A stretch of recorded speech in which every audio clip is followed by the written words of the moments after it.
तेजस्वी की सभा में चिराग की मां को गाली देने पर बिहार में बवाल। बीजेपी महिला प्रतिनिधिमंडल ने चुनाव आयोग से शिकायत की। तेजस्वी की सभा में चिराग पासवान की मां को गालियां दी गई। मंच से नीचे खड़े आरजेडी समर्थकों ने भद्दी भद्दी गालियां दी। चुप रहे आरजेडी के नेता। चिराग पासवान की मां को गाली देने के मामले में तेजस्वी यादव की सफाई। कहा, हमें इसकी कोई भी जानकारी नहीं है। जनता में कौन क्या बोलता है मंच पर नहीं सुनाई देता। गाली मामले में बिहार के डिप्टी सीएम सम्राट चौधरी ने तेजस्वी पर किया हमला। कहा कि आरजेडी दलितों का नहीं करती है सम्मान। गाली देने वालों पर करेंगे कार्रवाई। चिराग की मां को गाली देने वाले बयान पर डिप्टी सीएम विजय सिन्हा का आरजेडी पर हमला। कहा कि आरजेडी की कथनी और करनी में बेहद अंतर है। इन्हीं लोगों ने बिहार के लोगों को पलायन पर विवश किया है। चिराग को गाली पर बिहार में इस वक्त घमासान छिड़ा हुआ है। रविशंकर प्रसाद ने तेजस्वी यादव को घेरा है। कहा कि चिराग पासवान एक बड़े नेता है और उनकी मां को गाली देना अपमानजनक है। हम इसकी कड़ी निंदा करते हैं।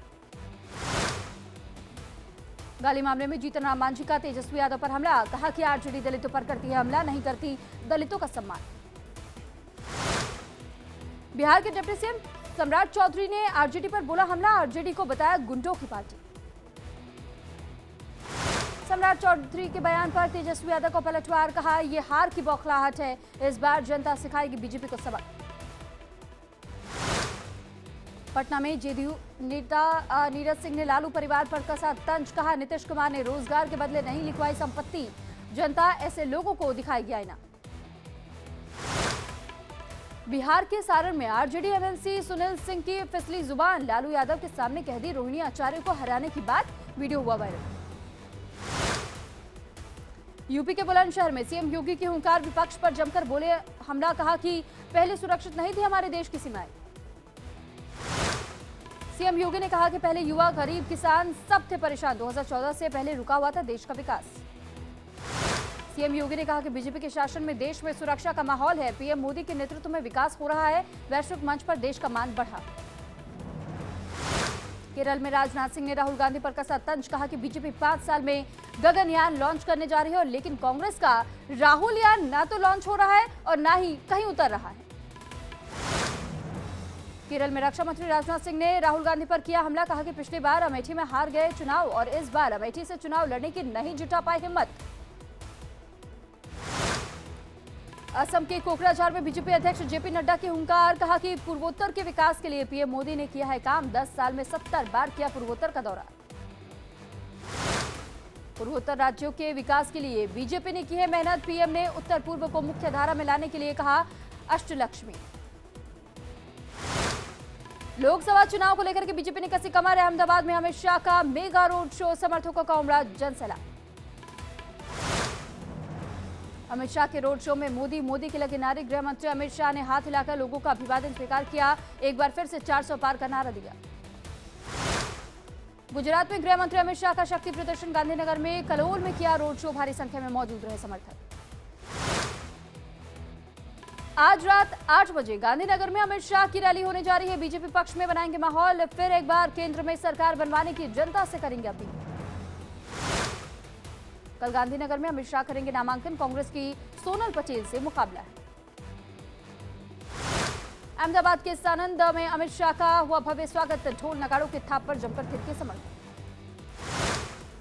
लखनऊ में डिप्टी सीएम ब्रजेश पाठक का विपक्ष पर हमला। कहा कि इंडी गठबंधन के लोग सनातन धर्म का अपमान करते हैं।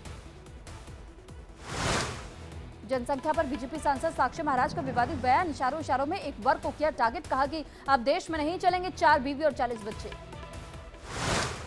भोपाल में सीएम मोहन यादव ने 400 सीटें जीतने का किया दावा। कहा कि मध्य प्रदेश में हम 29 की 29 सीटें जीत रहे। भोपाल में शिवराज सिंह चौहान ने किया रोड शो। तीसरी बार बीजेपी की सरकार बनाने का किया दावा। कहा कि एमपी में छिंदवाड़ा सहित 29 सीटें बीजेपी ही जीतेगी। आरएलडी प्रमुख जयंत चौधरी ने बागपत में किया रोड शो। राजकुमार सांगवान के लिए मांगी वोट। बागपत सीट पर दूसरे चरण में 26 अप्रैल को मतदान। केरल के कन्नूर में राहुल गांधी ने बीजेपी पर हमला बोला। कहा कि बीजेपी लोगों पर एक इतिहास, एक राष्ट्र और एक भाषा चाहती है थोपना।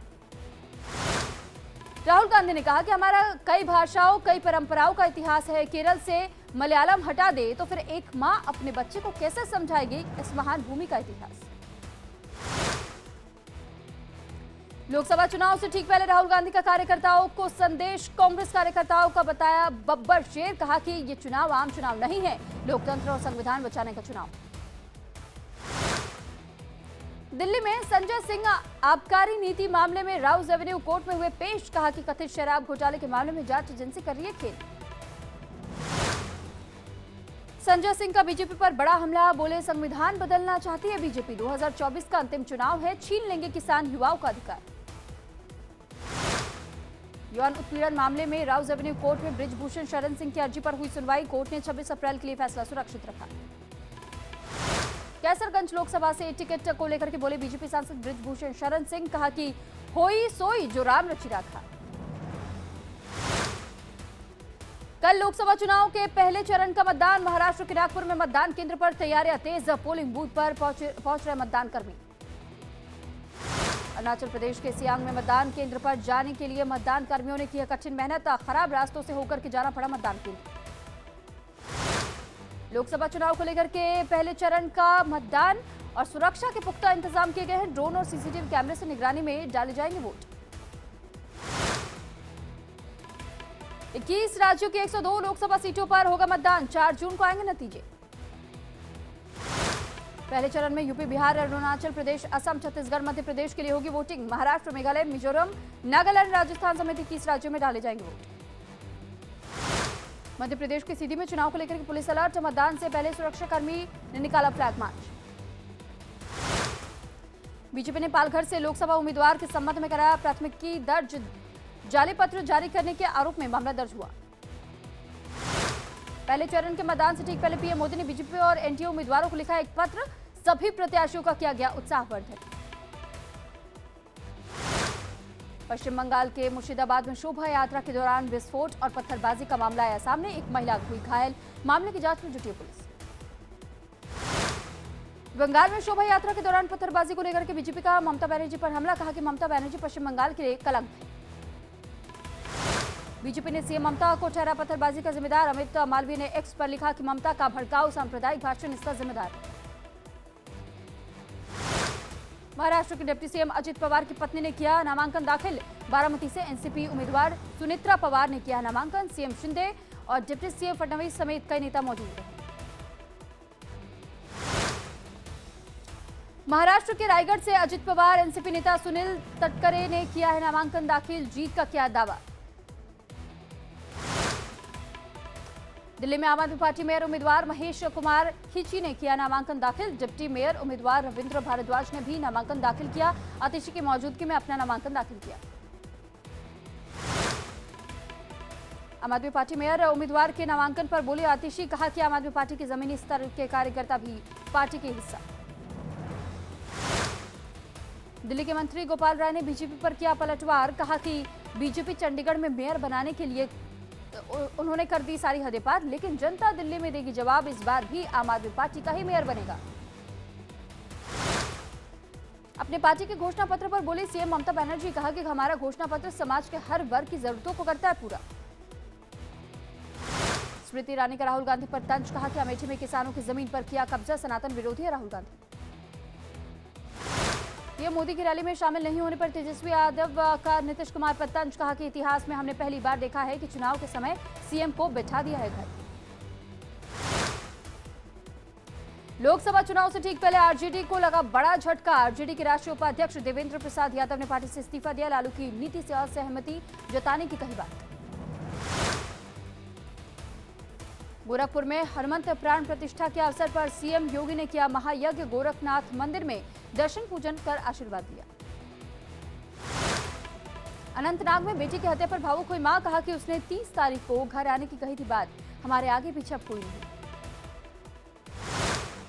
अनंतनाग में बिहार के प्रवासी मजदूर हत्या पर कांग्रेस नेता मनीष तिवारी ने बीजेपी को घेरा, कहा कि केंद्र सरकार को देनी चाहिए थी पूरी सुरक्षा।